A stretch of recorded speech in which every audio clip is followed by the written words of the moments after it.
Baik, kita mulai pelajaran kita hari ini. Mudah-mudahan kita semua sehat-sehat, dan kita doakan kawan-kawan kita yang belum hadir, semoga mereka juga sehat-sehat. Ya, kita mulai saja pelajaran kita hari ini. Nah, nih. Nah, nama pelajaran kita adalah Secondary Sources of Marketing Data. Maksudnya apa? Maksudnya ialah bahwa nggak ada orangnya. Oke, saya kira ada yang mau masuk. Oke, bahwa penggunaan data-data sekunder dalam pemasaran, khususnya dalam riset pemasaran. Nah, kita lihat di sini dulu. Apa arti data sekunder? Secondary data are data that were collected by person or agencies for purposes other than solving the problem at hand. Data sekunder adalah data yang dikumpulkan oleh orang-orang ataupun agensi ataupun kantor-kantor untuk tujuan selain daripada memecahkan masalah yang ada pada mereka. Jadi memang dapat kita katakan memang mereka bisnisnya mengumpulkan data, ya. Contoh paling banyak kita lihat kalau dia yang punya negara atau punya pemerintah itu ada namanya ada yang masuk ya, bentar ya, kita lihat dulu. Apelin, oke, kita admit. Nah, oke, kita balik lagi.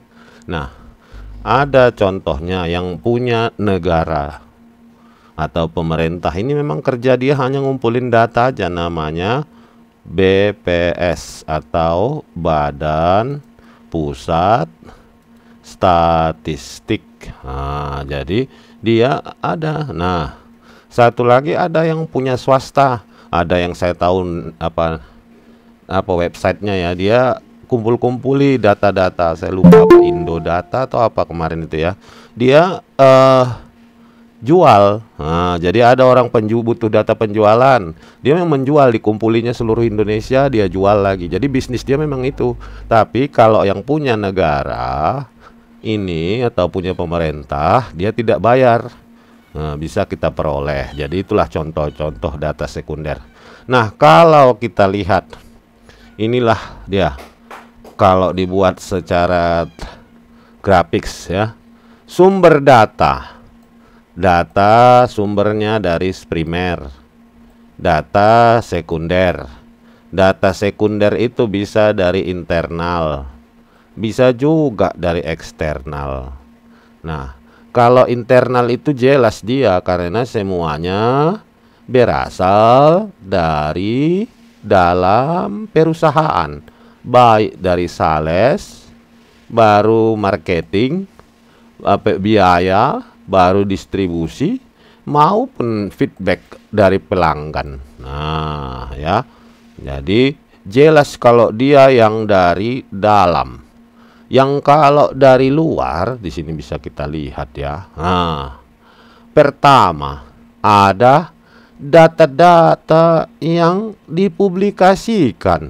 Nah, inilah dia contohnya tadi itu. Kalau dia punya pemerintah ada BPS, kalau swasta banyak ya, ada data marketing spesial, bahkan untuk data seluruh dunia pun ada ya. Dulu masih banyak yang gratis, sekarang banyak yang harus bayar.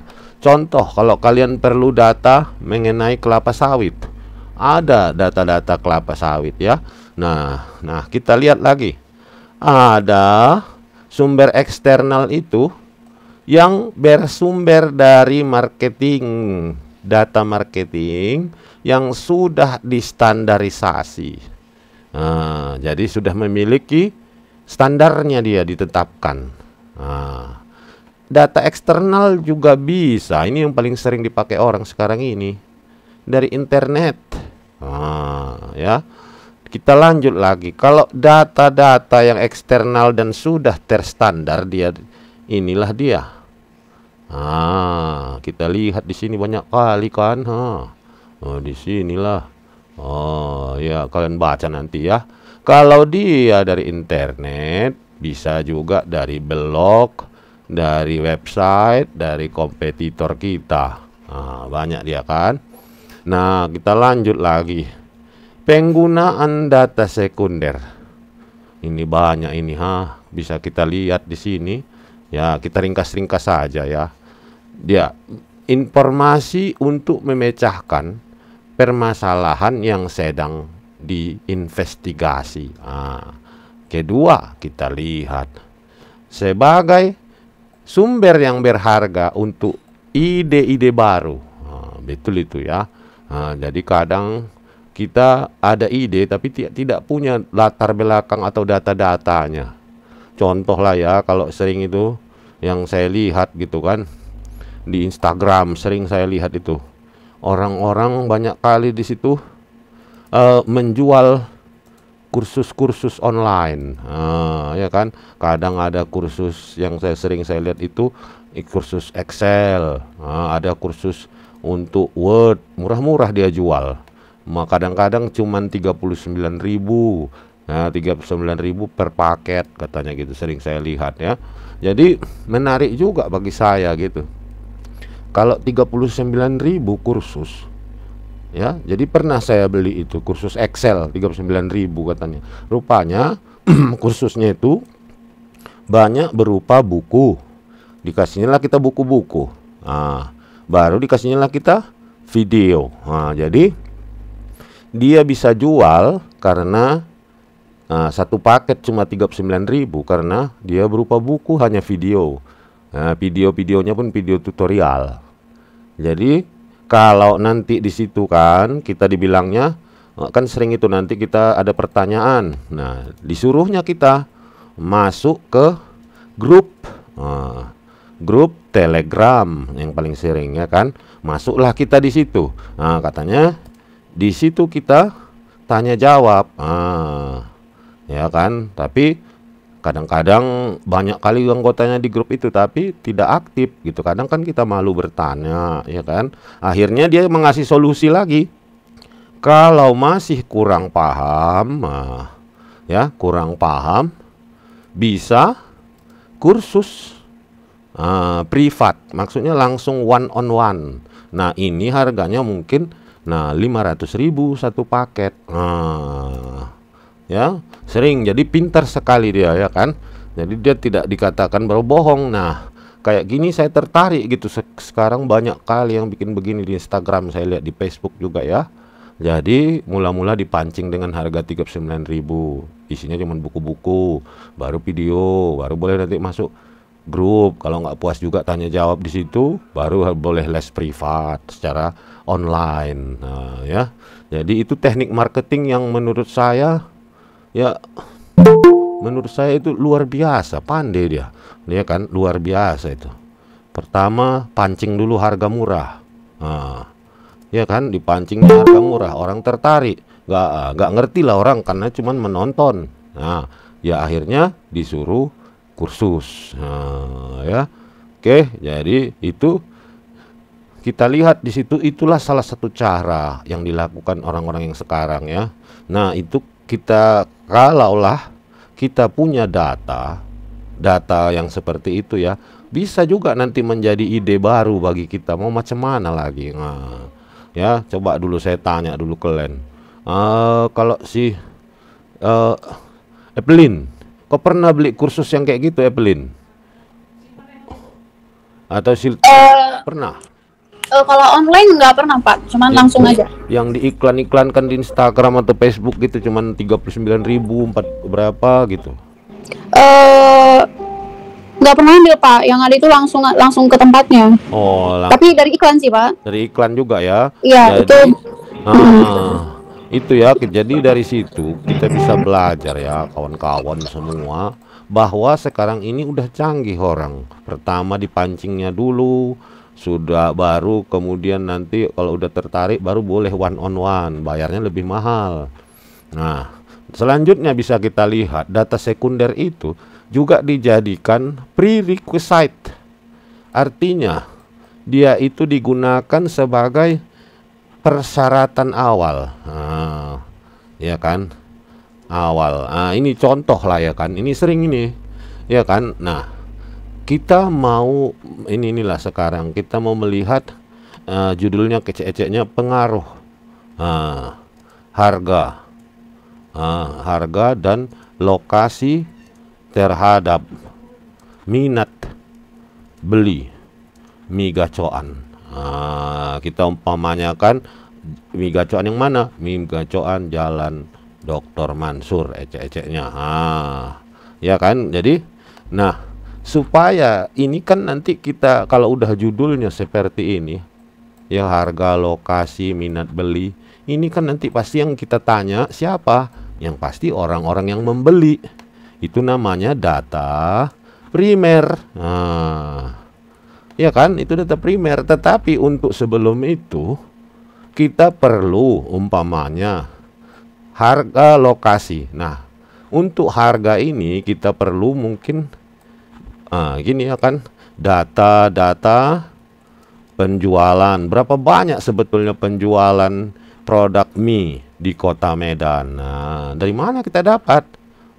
Ya ada tentu sumbernya, bisa dari yang punya pemerintah atau bisa dari yang swasta. Terus satu lagi, kalau kita mau mencurvei lokasi atau harga itu bisa juga kita lihat. Nah, Jalan Dr. Mansur ini termasuk dalam kecamatan apa ya, Medan katakanlah, saya pun nggak tahu ya, ecek-ecek aja ini Medan Sunggal. Nah, eceknya kalau dia Medan Sunggal, apa yang kita ceritakan yang perlu kita tahu di situ.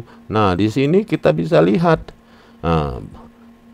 berapa pendapatan masyarakat di situ rupanya. Pendapatan, karena kan kita mensurvei Dr. Mansur. Nah, mungkin masyarakat di situ macam mana, tetapi kan belum tentu masyarakat juga yang beli. Umpamanya kebanyakan anak mahasiswa, orang luar kota. Tetapi untuk latar kita harus punya pendapatan masyarakat di sana kira-kira. Nah, untuk memperoleh data-data seperti ini, inilah yang sering kita lakukan, mencarinya di BPS, Badan Pusat Statistik. Dari mana kita cari? Ada namanya, setiap tahun diterbitkan Medan, nama kotanya dalam angka namanya. Jadi di situ kita lihat penduduk Medan Sunggal berapa ratus ribu orang. Nah, terus macam mana pendapatannya, di situ juga ada. Jadi semua ada di situ. Jadi yang maksudnya data-data sekunder ini tujuannya untuk menguatkan mencari data primer. Nah, itulah dikatakan di sini dia sebagai prerequisite, ya. Jadi sebagai syarat. Nah, masuk kita ke nomor berikutnya. Data digunakan dalam mengumpulkan data primer. Ya, ini juga ya. Ini juga data sekunder. Ya, selanjutnya ada di sini membantu mendefinisikan populasi. Ya, jadi kalau tadi tuh, kalau kita cerita tentang lokasinya di Dr. Mansur, populasinya tentu bisa orang yang ada tinggal di sekitar situ. Nah, selanjutnya juga dapat menjadi referensi. Nah, bisa, itu hampir sama dengan yang tadi ya. Nah, berikutnya ada keuntungan, ada batasan. Nah, kita lihat di sini aja. Langsung ada di sini. Saya besarkan sedikit supaya nampak kalian. Nah, keuntungannya, ini kerugiannya, kita katakanlah seperti itu. Pertama, murah. Ya. Kedua, nggak perlu capek-capek kali kita mengumpulkannya. Contohnya, cukuplah kita pergi ke perpustakaan yang ada mengumpulkan atau buku di situ, atau ke kantor BPS. Nah, yang selanjutnya tidak banyak waktu dibutuhkan. Nah, kadang-kadang lebih akurat dia daripada data primer.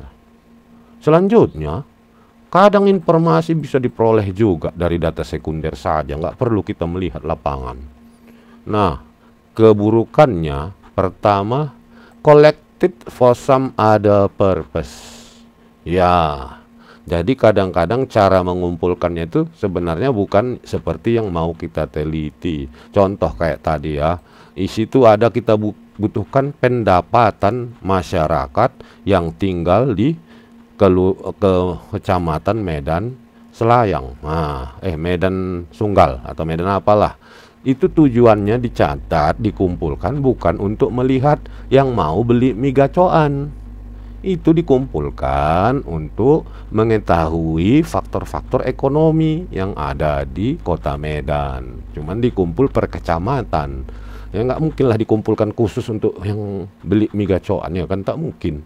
Nah, kita lanjut lagi. Tidak ada kontrol. Ketiga, kadang tidak akurat. Keempat, may not be reported. Nah, ini dia. Kadang-kadang tidak dilaporkan seperti dalam bentuk yang dibutuhkan atau disyaratkan. Kadang-kadang juga datanya itu sudah ketinggalan. Kadang datanya itu juga tidak may not meet, memenuhi persyaratan data. Ya, banyaklah nanti itu ya. Juga ada sering menggunakan asumsi-asumsi. Ya. Jadi itulah kira-kira ya data sekunder. Nah, sekarang kita lihat sumber data internal, data sekunder. Kita lihat di situ ada tadi yang di atas itu udah kita lihat, inilah penjelasannya. Sumber data eksternal, tadi internal, sekarang eksternal. Nah coba ya. Nah, kita cari dulu. Coba ya, saya stop sharing dulu yang ini. Nah, kita buka dulu Google kita. Kita cari Google. Nah, ini saya share dulu Google ini. Gimana caranya? Oh, bentar. Nah, saya share supaya kalian pandai. Nah, ini. Oke. Ini udah nampak kalian? Ya, udah ya. Nah, contoh. Kita mau ngambil yang lebih luas. Contohnya ya, kita mau lihat yang di seluruh dunia. Tapi ada di Indonesia dan banyak gak usahlah dunia, yang kecil-kecil aja, benua Asia saja, dan banyak dipakai orang Indonesia. Contohnya apa itu? Ini. Ini Shopee. Kita enter ya. Tek. Coba kita lihat ini. Kalau saya besarkan, nah ini nampak kalian kan? Kalau ini kan Coide, berarti Shopee yang di Indonesia. Nah, sekarang coba kita lihat Shopee. Kita bikin Filipina. Ada nggak Shopee di Filipina? Nah, ini ada. Saya besarkan biar nampak kalian. Nah, ini dia Shopee.ph. Nah, kita lihat lagi. Kita lihat Shopee umpamanya yang ada di Taiwan. Nah, ini dia. Saya besarkan supaya kalian nampak. Nah, ini dia bahasa Cina dia semua. Nah, ini Shopee.tw. Nah, jadi dari situ bisa kita lihat Shopee itu ada di mana-mana, khususnya negara Asia. Nah, kita pengen tahu, umpamanya kita nanti untuk melakukan penelitian mengenai pembelian online, khususnya kasus Shopee, tapi tidak Shopee di Indonesia, Shopee di dunia. Nah, kita cari contoh ya. Kita perlu bahasa Inggris lah tentu, kita cari ya, marketing data of Shopee. Ya. Nah, coba kalian perhatikan ini, saya besarkan. Nah, ini dia. Nah, titik di sini ml.shopeedata.net. Ini kalau kita lihat Jixia, berarti ini dari Cina. Di sini ada dikatakannya platform analisis data Shopee. Nah, jadi kita bisa tahu. Coba kita klik ya. Apa yang timbul kalau kita klik? Jadi itu luar biasanya Shopee itu. Tapi dia ini kayaknya mesti login, daftar, kita baru dikasihnya ini. Nengok nih, ada di sini analisis, dianalisanya penjualan Shopee di seluruh dunia. Nah, kita lihat kan. Jadi kadang-kadang ini sangat membantu kita. Cuman kita malas mencarinya ya kan, kita selalu fokus yang dekat-dekat aja, tapi nggak apa-apa ya. Jadi di sini semua lengkap. Di sini ada lagi dia bikin analisa ranking toko. Di mana toko Shopee yang paling banyak penjualannya? Jadi yang kalian suka belanja-belanja di Shopee itu di hampir di banyak negara ada. Jadi jangan kalian sangka Shopee itu punya Indonesia. Tidak, itu bukan punya kita.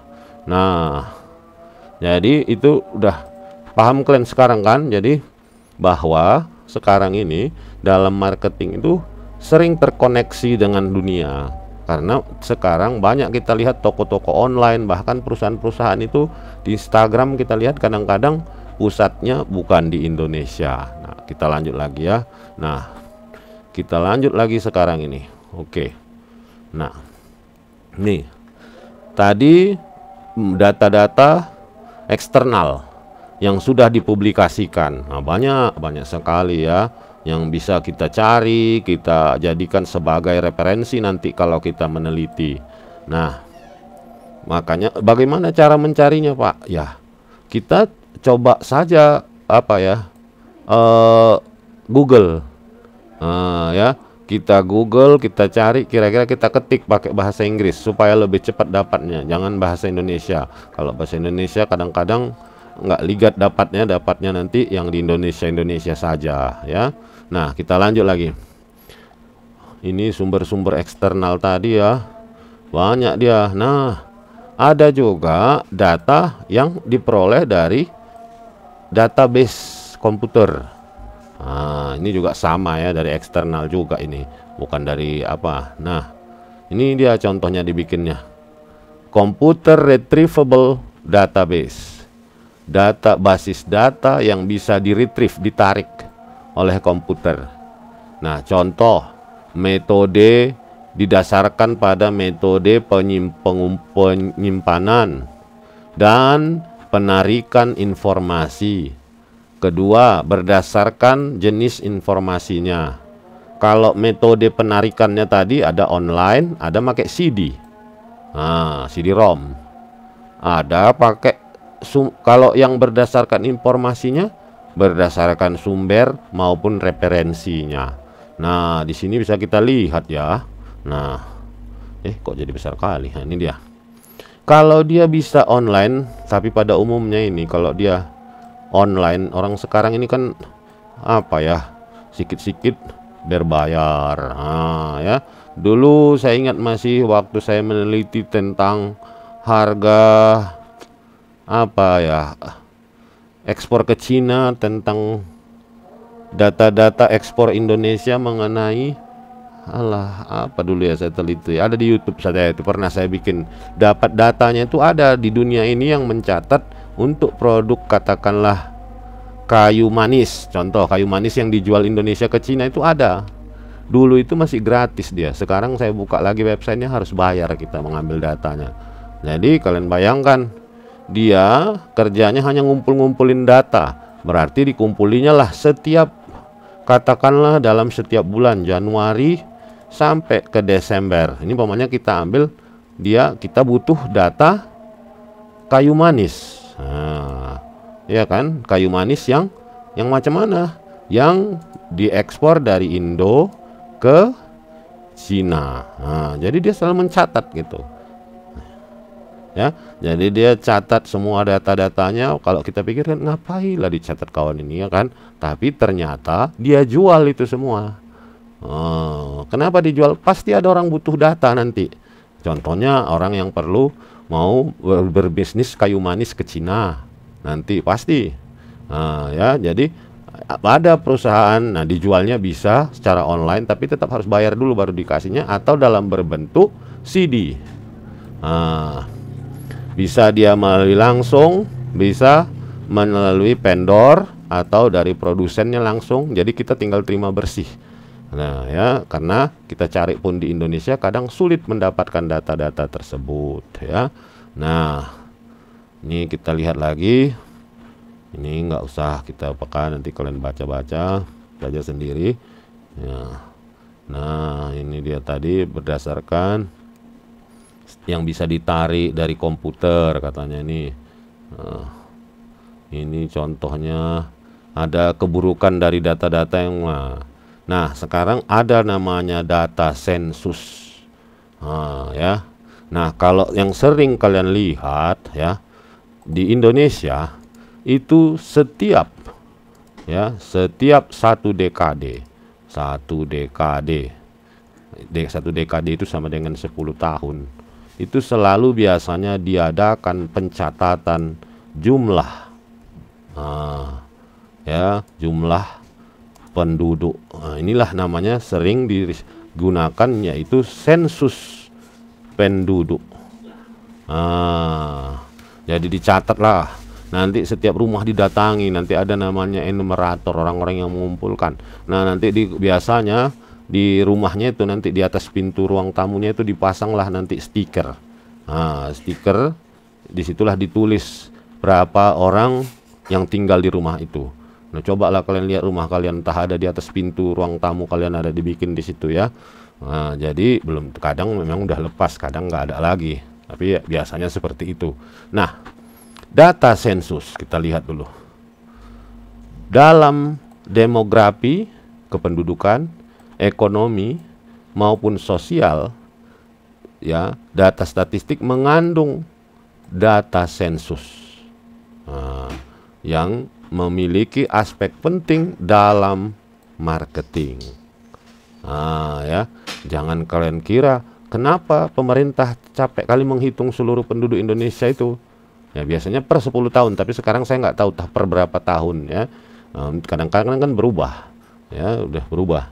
Karena memang dibutuhkan, tidak ada yang orang mau buka usaha kalau nggak tahu dia jumlah penduduknya, dia nggak tahu jumlah berapa pendapatan penduduknya, ya. Jadi ada selalu itu sensus tentang populasi.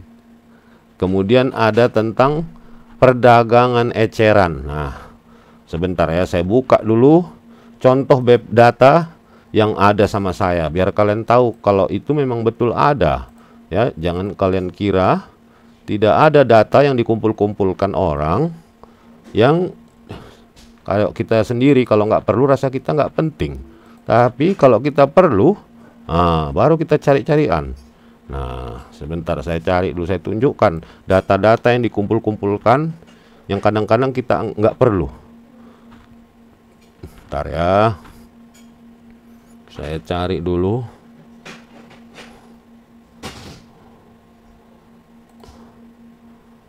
Ini di mana deh itu?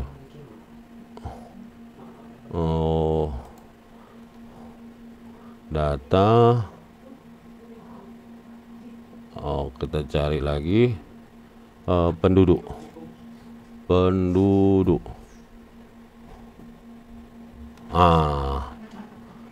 Ini saya buka dulu ya kalau kalian nggak percaya.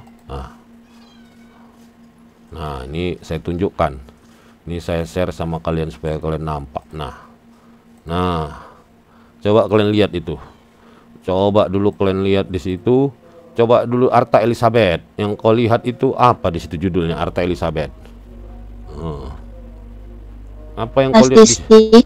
Statistik. Ya, statistik pengeluaran untuk konsumsi penduduk Provinsi Sumatera Utara. Apa isi statistik? Statistik itu kan artinya angka. Untuk konsumsi.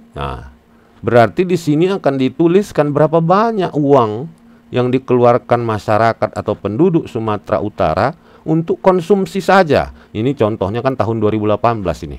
Cobalah kita hitung ya. Kita lihat di sini. Karena kita nggak perlu kali, capek kali kita menghitung-hitung ini ya kan. Tapi ada yang ngumpul-ngumpulkan ini. Nah, kenapa dikumpulkan? Karena pasti perlu. Jadi lihat ini. Dibilangnya di sini saya bikin ini ya. Kalau kali kita nggak perlu ngapain pula ini. Nah, di sini dibilangnya rata-rata konsumsi orang di Sumatera ini makan beras itu sebanyak satu orang satu bulan, kapita itu artinya orang, 7,56 kilogram tahun 2018. Jadi dikumpulinya, dicatat-catatnya itu ya kan, berapa banyak kau makan satu hari, ya kan dicatatnya. Tapi ini kan secara rata-rata. Jadi cobalah kau bayangkan itu di situ. Hampir 8 kilo kau makan beras dalam satu bulan. Si Talita kau segitu banyak makan. Banyak kau makan beras. Talita?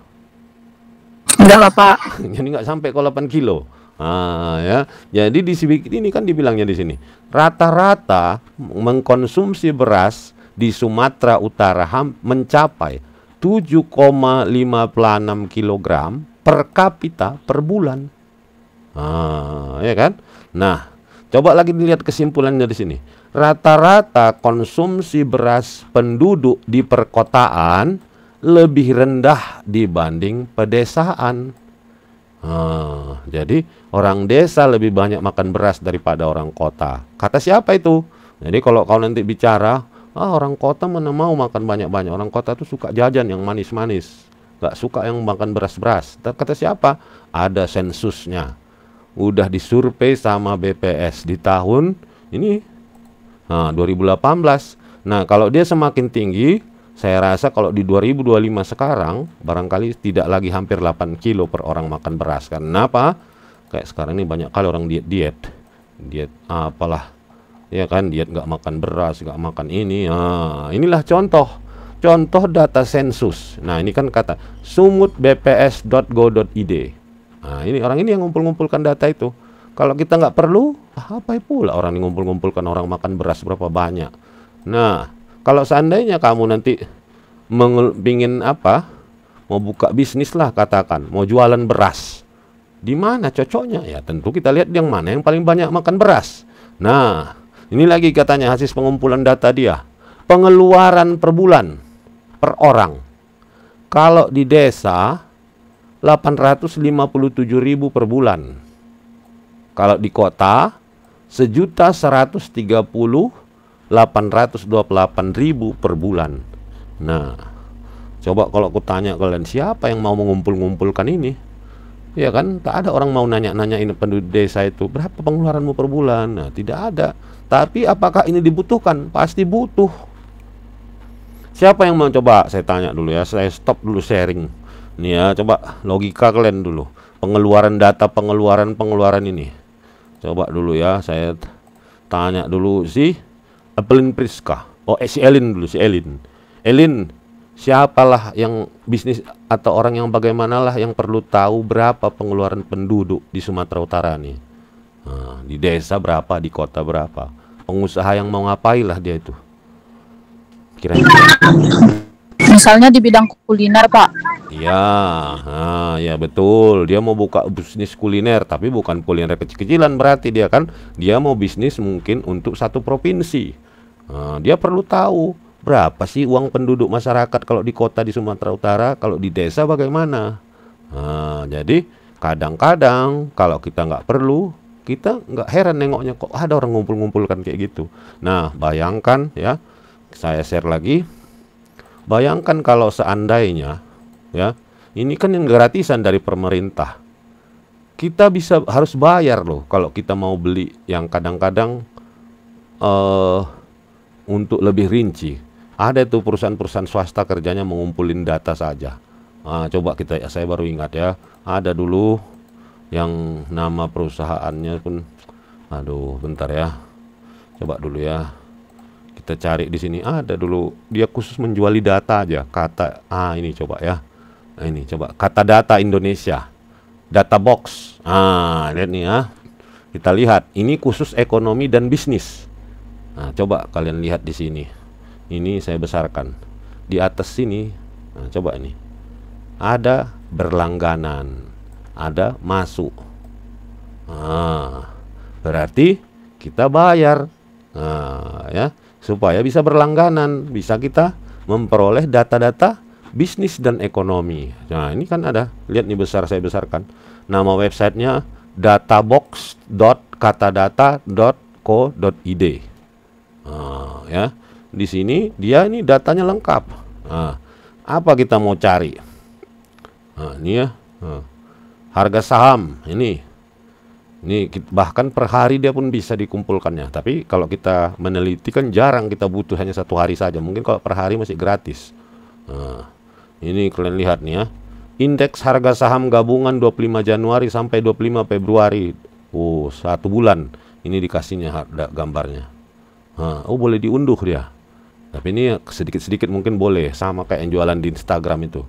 Kalau sedikit-sedikit dikasihnya. Kalau kita kurang puas mau lengkap semua bayar. Nah, inilah data-data harga saham gabungan di Indonesia mulai 25 Januari sampai 25 Februari. Jadi di sini bisa kalian tahu, inilah salah satu contoh data sekunder yang bersumber dari eksternal melalui computer retrievable. Nah, ini kan kita lihat dari komputer ini. Kita bayar uang langganan, baru kita bisa download yang lengkap. Namanya kenapa harus bayar? Karena mereka kan butuh membayar karyawannya juga. Siapa yang membayar karyawannya kalau dia nggak digaji? Nah, kalau kita lihat lagi topiknya, lihat ini, agroindustri, demografi, ekonomi, semua ada dia dicatatnya di sini. Topiknya mengenai energi, ya. Nah, jadi itu salah satu contoh-contoh yang bisa nanti kalian lihat ya. Apa maksudnya? Jadi contoh-contoh yang nanti kalian bisa aplikasikan waktu kalian mau nanti meneliti untuk skripsi maupun nanti kalian jurnal atau kalian nanti bekerja di bidang yang memang membutuhkan membutuhkan data itu banyak. Jadi tidak hanya sekedar yang diamati saja, bahkan yang berbayar itu lebih lengkap datanya. Ya, barangkali demikian dulu ya pelajaran kita hari ini. Mudah-mudahan kita bisa nyambungnya lagi. Coba dulu kamera.